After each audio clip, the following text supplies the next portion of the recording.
audiolivro. E o Vento Levou, original em inglês, Gone with the Wind, romance de Margaret Mitchell, em cordel por Estélio Torquato Lima. Ilustrações Aníbal Pires, edição Cordelaria Flor da Serra. Música, trilha sonora do filme homônimo da Metro Goldwyn Mayer.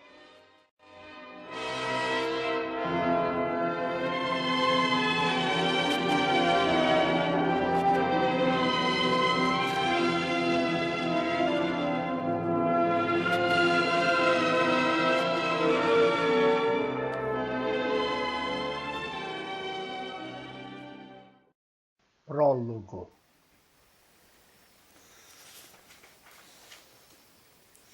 Velho Sul, foi esse o nome de uma civilização. Foi terra de cavalheiros e de campos de algodão que há muito tempo existiu. Entretanto, ela ruiu com a Guerra da Secessão. Aquele mundo bonito foi o último lugar dos honrados cavalheiros, das belas damas sem par, dos senhores muito bravos e de seus negros escravos que tinham um duro penar. Findou-se a galanteria quando esse mundo acabou. Hoje não passa de um sonho o que a história registrou.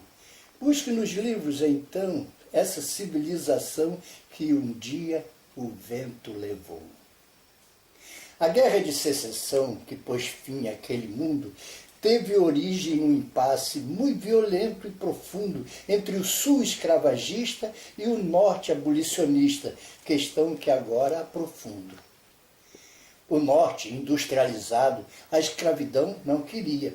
Porém, o sul, onde o escravo plantava e também colhia, rejeitava a abolição, pois tinha na escravidão a mola da economia. Logo após Abraham Lincoln ter vencido a eleição, alguns estados do Sul tomaram a decisão de novo país formarem, ou seja, de se afastarem da grande federação. A Jefferson Phineas Davis, tais estados confiaram o cargo de presidente da nação que eles formaram. O estadista disse sim e ficou até o fim, quando as lutas se encerraram.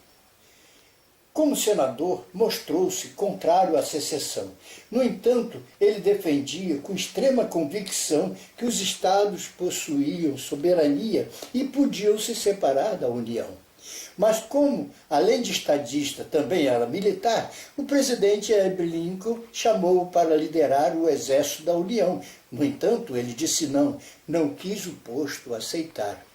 De início, a diplomacia foi caminho buscado para que o embate civil pudesse ser evitado. Porém, sem achar saída, instituiu-se em seguida o país confederado.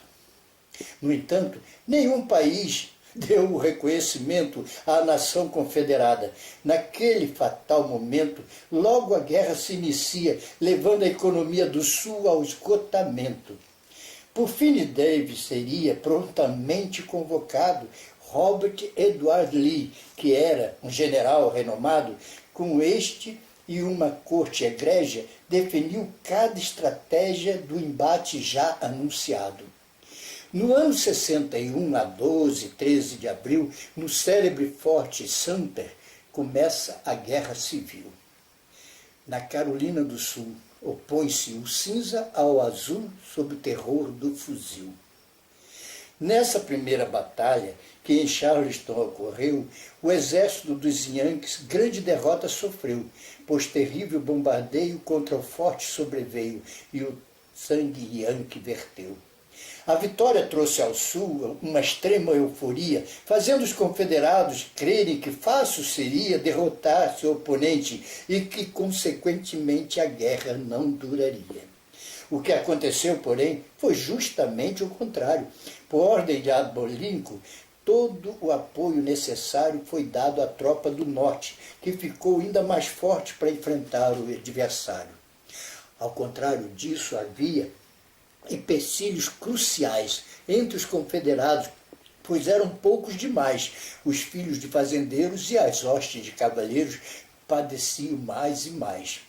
Dessa forma, foi preciso fazer o recrutamento dos filhos de agricultores de pequeno rendimento. Como não tinham cavalos, foi necessário comprá-los para fazer o treinamento. No entanto, nova questão tinha de ser resolvida. Toda ajuda financeira devia ser estendida de modo gentis e nobres aos fazendeiros mais pobres, para a honra não ser ferida. Os fazendeiros mais ricos, com bastante tato, assim, doaram muito dinheiro que garantisse, por fim, montarias para os soldados mais pobres serem treinados para os embates, enfim. Mas os treinamentos eram, em geral, mal planejados, impedindo de formar guerrilheiros bem treinados. Treinava-se a pontaria e o resto era gritaria entre os juvenis soldados. Mas mesmo sem obterem a necessária instrução, os jovens confederados tinham a convicção que a guerra seria breve, tendo um fim antes que a neve caísse na região. E contra os confederados, que no sul tinham suporte, o exército dos Yankees, lutando a favor do norte, deslocou-se prontamente e o que se viu pela frente foi só dor, pesar e morte. O exército do sul foi mostrando dia a dia não ser capaz de conter o rival que progredia. O general Grant, então, contra a confederação, outros golpes infligia.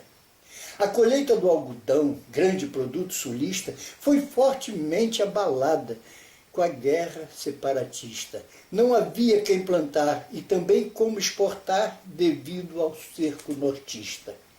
Logo, a arrogância do sul ia se arrefecendo, com os nobres cavaleiros, com angústia, percebendo que ser um dono de terra não bastava numa guerra, e as baixas foram crescendo. Em 62, no oeste, a União destruiu a marinha dos rebeldes e, avançando, dividiu os estados rebelados em dois blocos isolados, um golpe que o sul sentiu. Em 64, Sherman cruza Atlanta e chega ao mar, destruindo a estrutura que o sul vinha ostentar. As tropas dos insurgentes ficaram assim conscientes que o norte ia ganhar. Seguiu-se um golpe terrível contra a Confederação. Combates que tinham o fito de provocar a exaustão, deu-se nesse golpe final, em Richmond, a capital dos êmulos da União. A 19 de abril, 65 era o ano, do país independente cerrava-se, enfim, o pano. Eduardo Lee assinava a rendição que selava o fim do combate insano. O texto da rendição claramente demonstrava que uma guerra era bem difícil, que uma era bem difícil para os rebeldes chegava, sobre os tais peso a mão, que dura reconstrução que um alto preço cobrava. Impostos bastante altos, perseguições, julgamentos, essas e outras medidas traçavam duros momentos para quem foi derrotado, sendo por isso cobrado dos modos mais truculentos.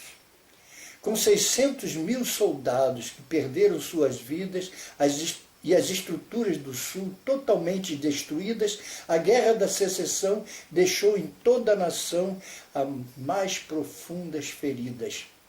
Mas houve também conquistas com aquela guerra tão dura, sendo uma das maiores o final da escravatura.